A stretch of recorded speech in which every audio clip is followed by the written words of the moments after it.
জমজমাট আয়োজনে শেষ হলো চট্টগ্রামের প্রথম ইংরেজি মাধ্যম ইসলামিক শিক্ষা প্রতিষ্ঠান আল হাসানাইন ইনস্টিটিউটের বার্ষিক ক্রীড়া প্রতিযোগিতা। বৃহস্পতিবার চট্টগ্রামের বায়োজিৎ সড়ক সংলগ্ন ফরেস্ট একাডেমির মাঠে অনুষ্ঠিত হয় এই প্রতিযোগিতা। দিনব্যাপী খেলাধুলার নানা ইভেন্টে অংশগ্রহণ করে উচ্ছ্বসিত শিক্ষার্থীরা। To be grateful so much for Allah. I enjoyed this event and I enjoyed how my friends played the games, Alhamdulillah, and I also enjoyed so much. Hopefully, others also enjoyed this event. We joined in the game and we won. Alhamdulillah, we won because of our teamwork. And if you can make your team go easily, then you can win, inshallah. Alhamdulillah, I'm really happy to participate in this sports annual competition. I'm really happy to play the sports, and Alhamdulillah, I won one. I'm really happy with that, even though I lost two.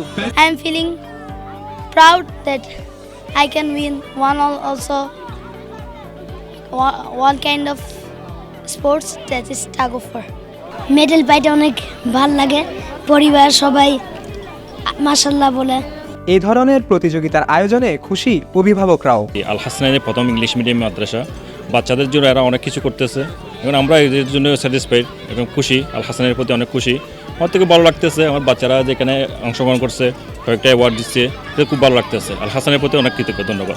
ইনশাআল্লাহ অনেক ভালো লাগছে। First position goes to আরো ভালো লাগছে আমার ছেলে একটাতে সেকেন্ড পজিশন আর একটাতে ফুটবল খেলায় ও উইনার হয়েছে আর কি। এটা যে অনেক ভালো লাগতেছে। বার্ষিক ক্রীড়া প্রতিযোগিতা প্রতিষ্ঠানের শিক্ষার্থীদের খেলাধুলা ও মনন বিকাশে সহায়ক হবে বলে মনে করছেন আল হাসানাইন ইনস্টিটিউটের শিক্ষক ও কর্মকর্তারা। অ্যানিমাল স্পোর্টস কম্পিটিশন বলতে আমরা বুঝি কম্পিটিশন, যেখানে উইনিং অ্যান্ড লুজিং অথবা আমাকে জিততে হবে এরকম একটা মানসিকতা থাকে। তো তাদেরকে শেখানো হয়েছে যে sportsmanship is the most important thing that we cherish.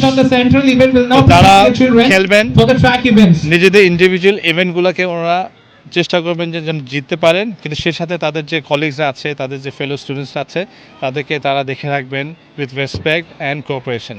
তাদের মধ্যে একটা টিম ওয়ার্ক থাকবে, ডিসিপ্লিন থাকবে, অ্যান্ড ফেলো যে কম্পিটিটরস আছে তাদের সাথে তাদের প্রতি একটা রেসপেক্ট থাকবে। তো এটা আমাদের এডুকেশনের পার্ট। তো আমি মনে করি যে এই ইভেন্টটা এই পুরো জিনিসটাকে রিফ্লেক্ট করছে। লেখাপড়ার পাশাপাশি তারবিয়া এবং তাদের এক্সট্রা কারিকুলার অ্যাক্টিভিটিস, যেটার মাধ্যমে তাদের বিকাশ ঘটবে, তাদের সৃজনশীলতা বাড়বে, ওই বিষয়গুলোকে নিয়ে আমরা সারা বছর কাজ করে থাকি। আজকে সারা বছর যা আমরা কাজ করেছি তার প্রতিফলন আজকের ইভেন্টের মাধ্যমে আমরা বিশ্বের দরবারে মানুষের কাছে, দেশবাসীর কাছে পৌঁছে দিতে যাচ্ছি। প্রায় শতাধিক শিক্ষার্থী অংশগ্রহণ করে এবারের বার্ষিক ক্রীড়া প্রতিযোগিতায়।